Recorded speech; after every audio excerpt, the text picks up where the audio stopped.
या व्हिडिओमध्ये आपण इयत्ता पहिलीकरिता अवांतर वाचन सराव पाहणार आहोत। माझे गाव खूप सुंदर आहे। माझ्या गावात खूप घरे आहेत।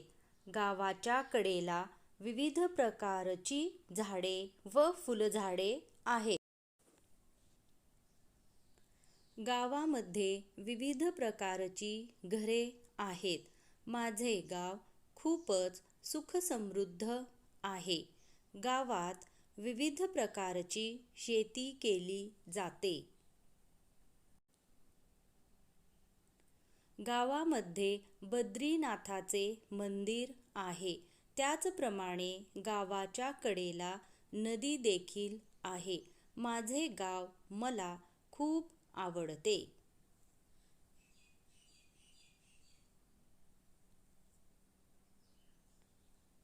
धन्यवाद।